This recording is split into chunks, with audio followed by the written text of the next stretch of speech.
Muitíssimo obrigado, presidente eventual dessa sessão, senador Humberto Costa, senador Renan Calheiros.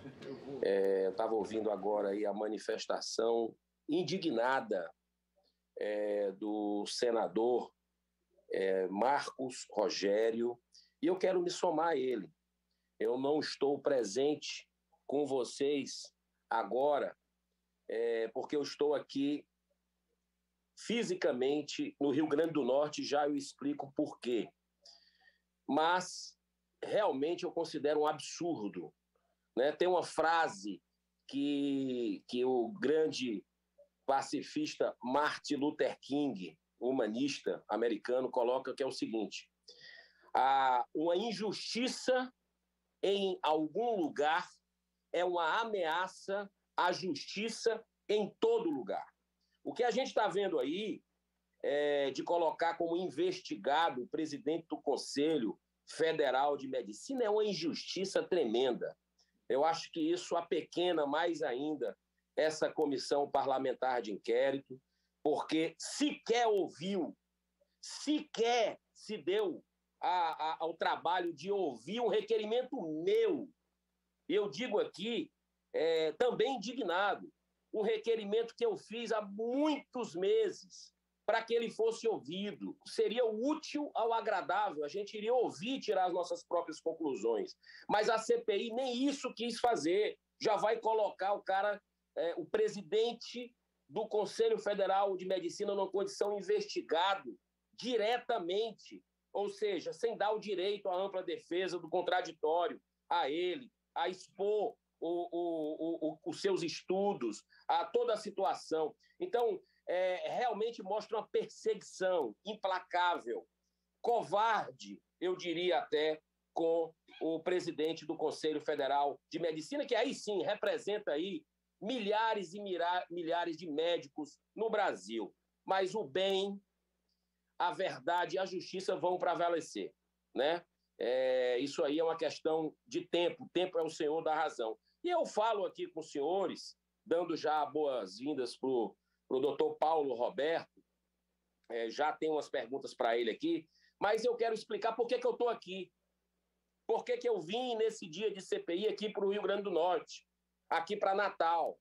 Porque aqui, na Assembleia Legislativa do Rio Grande do Norte, eu estou falando com vocês diretamente, fez o que a CPI aí não quis fazer, que é investigar o consórcio Nordeste. Parabéns, parabéns ao povo do Rio Grande do Norte, aos potiguares. Eu fui recebido aqui, cheguei hoje, já estou voltando daqui a pouco a Brasília, pelo senador Stevenson Valentim, nosso colega, e imediatamente já fizemos um contato com o presidente dessa comissão da Covid aqui, que diferente do que a gente vê aí, eu já tinha acompanhado algumas sessões na paz, sem abuso, sem agressividade, sem desrespeito. Para você ter uma ideia, hoje, o dia esperadíssimo, era para ouvir, adivinha quem? O diretor executivo do Consórcio Nordeste, o ex-ministro Carlos Gabas. O povo brasileiro que está nos assistindo não tem ideia do que aconteceu aqui, né? Ele chegou, sentou na cadeira com habeas corpus, começou a sessão, expectativa enorme, a casa do povo, as pessoas aqui, gente do povo aqui, a imprensa, eu e o senador Stevenson representando, mesmo que informalmente, o Senado Federal, que quer respostas, e simplesmente o senhor Carlos Gabas ficou calado, não respondeu nada, nem onde trabalha, nem absolutamente nada, nem perguntas que não incriminariam em absolutamente nada. Ele não cedeu aos apelos dos deputados que pagaram a passagem dele, a Assembleia, o povo do Potiguar pagou, porque aqui o prejuízo foi 5 milhões de reais, nesse que foi dito pelo próprio presidente da comissão, nesse trambique que aconteceu, e que meu estado também foi lesado, e que vários outros estados do Nordeste. Foi embora. A sessão está continuando, porque os deputados estão fazendo as perguntas, mesmo sem a presença do senhor Carlos Gabas, para que fique registrado na história. Então, mais um dia que a gente tem o Consórcio Nordeste nessa situação, mas nós vamos fazer a CPMI para investigar isso, Câmara e Senado, e nós vamos descobrir o que é que está por trás. O senhor Paulo Roberto, eu queria, mais uma vez, lhe dar as boas-vindas, dizer que, particularmente, quem acompanha o nosso mandato sabe que eu discordo de indicações políticas para cargos como o senhor está. Acho que deveria ser um processo diferente, né? Um concurso público, na área técnica, porque na hora que você indica, você já começa a dever a alguém, né? Essa é a grande... Não estou dizendo que é o seu caso, mas é uma coisa natural do ser humano. Na hora que você indica, você fica devendo um favor à pessoa que lhe indicou. Então, isso já começa equivocado no meu modo de entender. Estou apoiando projetos legislativos para que a gente mude esse processo de escolha dentro da Agência Nacional de Saúde e outras agências reguladoras. Eu queria perguntar para o senhor o seguinte: os eventos ocorridos logo no começo da pandemia, que envolveram, no caso, o Hospital Santa Maggiore, em São Paulo, da Prevent Senior, foram amplamente divulgados. Que tipo de investigação a ANS adotou para esclarecer os fatos? A que conclusões chegou? Que medidas corretivas adotou? Entre um depoimento e outro, perguntas dos colegas, eu vi que o senhor respondeu, mas eu queria ratificar essa pergunta, porque eu queria compreender melhor. Obrigado, senador Girão, pela pergunta.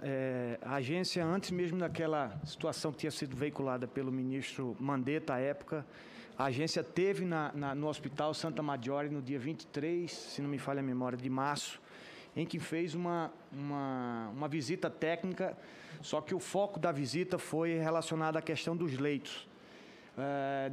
Não compete à agência estar fazendo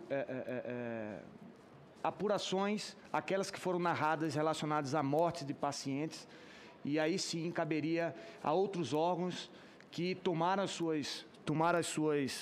fizeram suas investigações, e aí a gente precisa apurar desses órgãos quais foram as conclusões. Da nossa parte, foi concluída essa visita, foi arquivado o processo, uma vez que não foi encontrado nenhuma questão que coubesse qualquer conduta infrativa por parte da operadora no que tange a competência da Agência Nacional de Saúde Suplementar. Ok. O caso Prevent Senior, senhor Paulo Roberto, ele tomou realmente, indiscutivelmente, uma envergadura, né, muito grande com a divulgação dos fatos.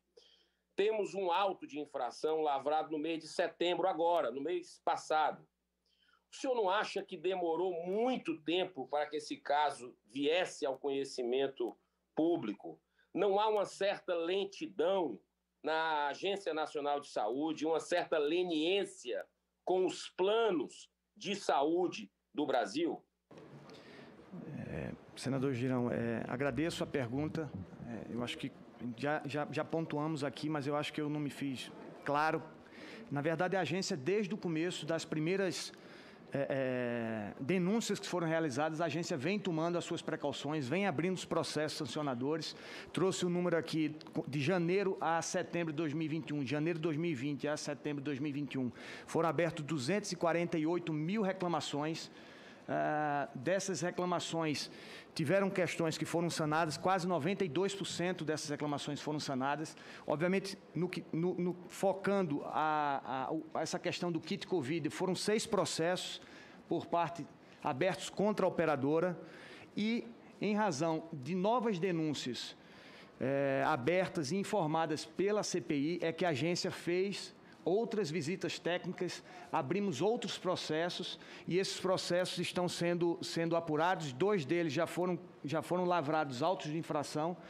Dia 4 e 5 nós fizemos uma visita lá na operadora e que ocasionou a decretação de uma direção técnica que vai acontecer a partir do dia 14 de outubro, demonstrando da nossa parte que a agência vem sim tomando as devidas precauções e tomando todas as ações e medidas necessárias para apurar qualquer tipo de infração por essa ou qualquer outra operadora. Tá. Presidente, só para ter uma noção do tempo, quantos minutos me restam, por favor? 4 minutos e 40 segundos. 4 minutos e 40. Tá, eu tenho várias outras perguntas, mas deixa eu fazer essa pergunta aqui para o senhor.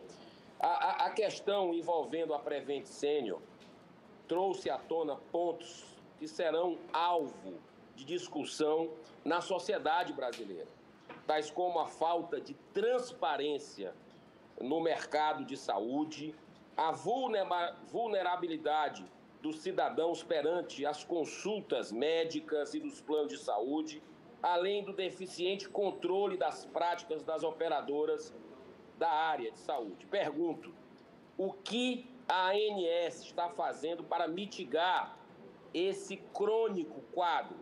Por favor, descreva ações práticas, auditáveis, materiais, senão ficamos em discursos burocráticos que nos levam a nada. Se o senhor puder ser objetivo, porque eu tenho mais um questionamentozinho a fazer. Senador, a agência vem cada vez mais trabalhando e ampliando a transparência, seja pelos painéis dinâmicos em que há uma divulgação das informações e dos dados que nós estamos transformando em informações para exatamente dar essa transparência para o beneficiário, o consumidor. Não por isso a agência, o setor de saúde suplementar tem um índice de aprovação de 80% em recente pesquisa feita pelo, se não me falha a memória, o Instituto da Saúde Suplementar. Então a agência vem ampliando cada vez mais essas medidas, vem ampliando o empoderamento do consumidor, a exemplo da portabilidade agora que foi ampliada para todo e qualquer tipo de contrato. Então, de forma rápida, direta, como Vossa Excelência solicitou, daria essas duas questões, mas caso o senhor queira, eu posso preparar o material e lhe informar posteriormente. Eu agradeço, doutor Paulo Roberto. Ontem, no Senado Federal, senhor presidente, foi aprovada a construção do memorial em homenagem às vítimas da Covid-19 no Brasil. Nós lamentamos muito cada perda, né, já que toda vida é importantíssima. No Nordeste, que faz parte dessa triste realidade, e aqui estou falando com vocês do Nordeste, quantas mortes ocorreram pela corrupção? Porque foram 120 bilhões de reais, segundo o ministro Wagner Rosário, da CGU, enviados para enfrentar essa pandemia de verbas federais para estados e municípios. O caso do Consórcio Nordeste, que eu estou aqui por isso hoje, só um caso, são 48,7 milhões de reais na compra de respiradores superfaturados que nunca chegaram. Quantos nordestinos morreram esperando esses respiradores do Consórcio Nordeste? O que poderia ser feito com 48 milhões de reais para salvar vidas? Essa CPI, infelizmente, está chegando ao final amanhã, nos depoimentos, e não enveredou por esse caminho do rastreio da corrupção. Então, eu queria manifestar aqui o meu repúdio a isso, dizer que essa tragédia humana de quase 600 mil vidas se deve também muito a esse tipo de atitude, como a gente está vendo aqui no Consórcio Nordeste, e os culpados, os responsáveis, devem ser punidos. É isso que a sociedade quer, de forma pacífica, de forma respeitosa, mas firme, dos senadores da República do Brasil.